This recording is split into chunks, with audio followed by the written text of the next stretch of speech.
We begin with a disturbing development in the search for a young Vancouver woman in Los Angeles.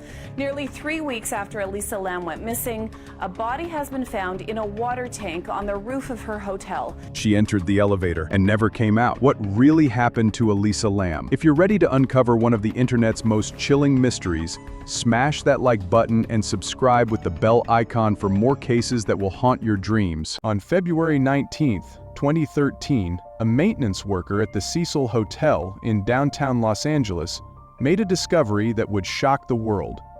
While investigating water pressure complaints, Santiago Lopez climbed to the hotel's roof and peered into one of 4 large water tanks. What he saw floating inside would become one of the internet's most disturbing unsolved mysteries. He floated up.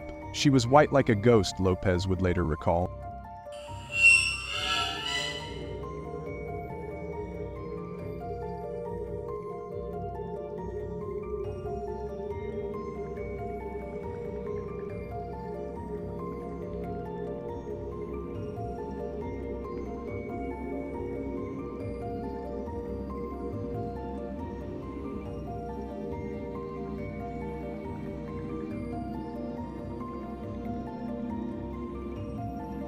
The body belonged to 21-year-old Elisa Lam, a Canadian college student who had vanished nearly 3 weeks earlier.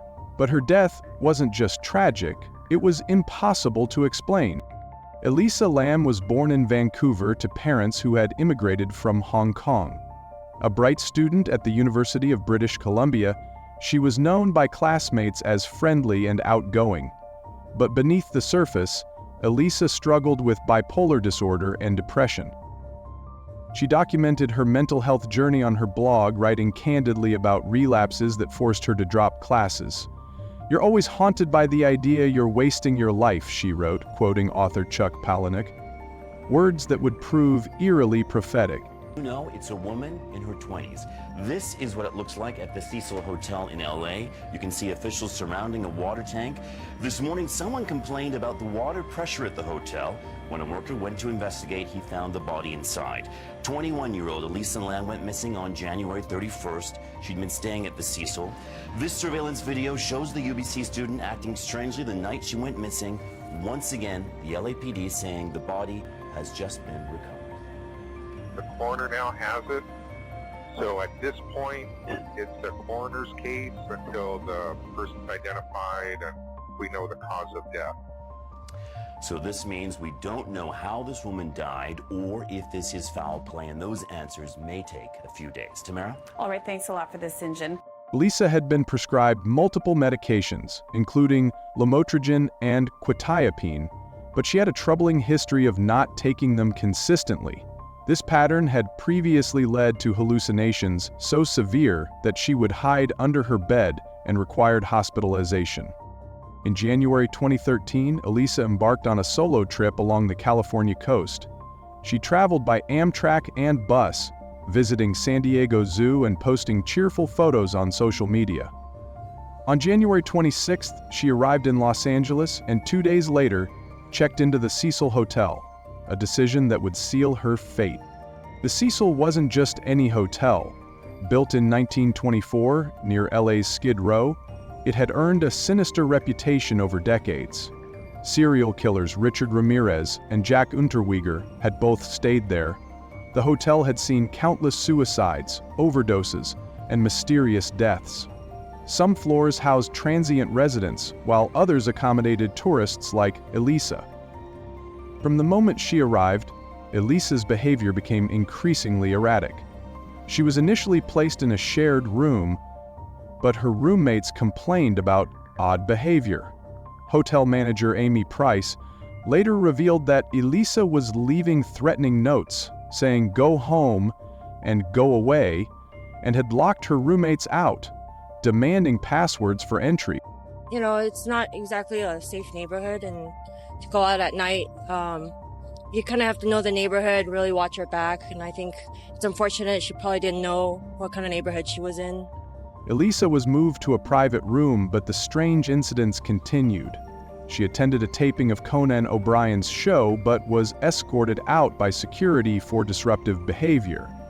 At the hotel, she wandered into restricted areas and had to be repeatedly asked to leave. January 3rd, 2013, the day Elisa was supposed to check out and travel to Santa Cruz.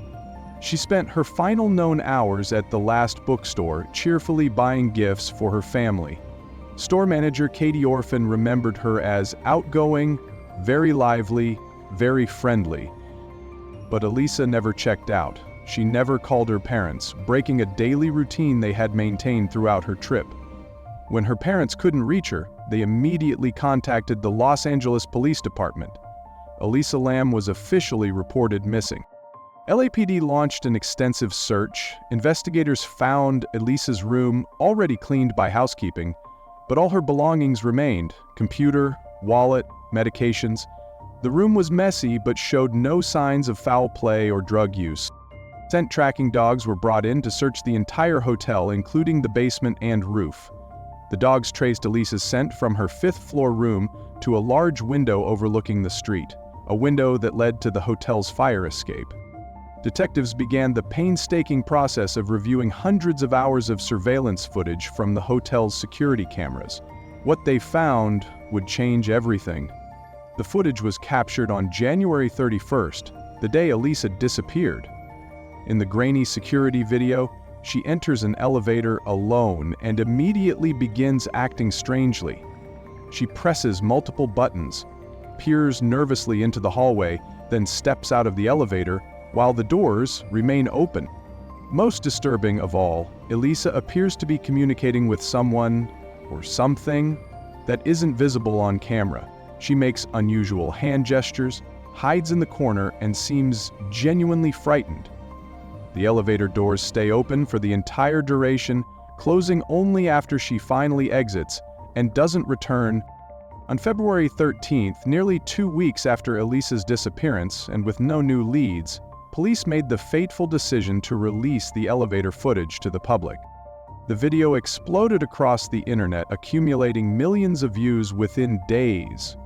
On the Chinese video sharing site Youku alone, it garnered 3 million views and 40,000 comments in its first 10 days. Theories multiplied rapidly. Some believed Elisa was playing the elevator game, a supposed ritual to contact spirits. Others suggested she was being pursued by someone with malicious intent.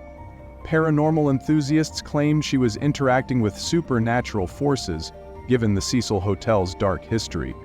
Internet sleuths dissected every frame, noting similarities to the horror film Dark Water, where a body is discovered in a rooftop water tank. The coincidences seemed too numerous to ignore. While the internet buzzed with theories, hotel guests were complaining about water problems, low pressure, strange taste, and some reported black-colored water. On February 19th, maintenance worker Santiago Lopez was sent to investigate. The hotel's roof contained 4 large water tanks, each holding 1,000 gallons. Lopez noticed one tank's hatch was open and climbed a ladder to investigate. Inside, he found Elisa's naked body floating face up, her clothes sunken to the bottom of the tank. The tank had to be drained and cut open to remove her body, as the maintenance hatch was too small for the equipment needed. The Los Angeles County Coroner's examination revealed crucial details. Elisa's body showed no signs of physical trauma, sexual assault, or struggle. Toxicology tests found only trace amounts of her prescribed medications, levels far below therapeutic doses, suggesting she hadn't been taking her bipolar medication consistently. Most significantly, the coroner found no illicit drugs in her system, debunking theories about party drugs or substances that might explain her elevator behavior.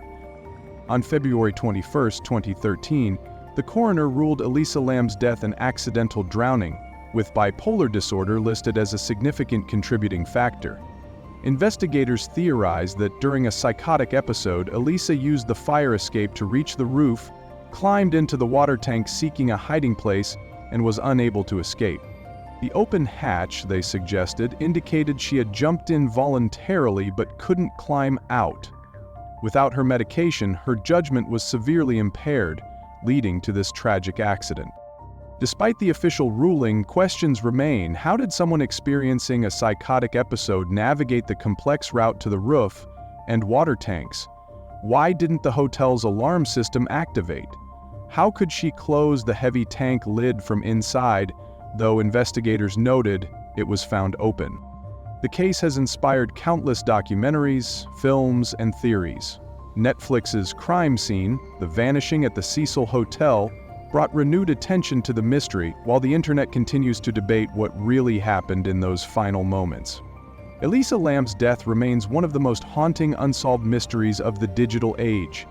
Whether you believe in the official explanation or suspect something more sinister, her story serves as a tragic reminder of the complex relationship between mental health, mystery, and our endless human need for answers.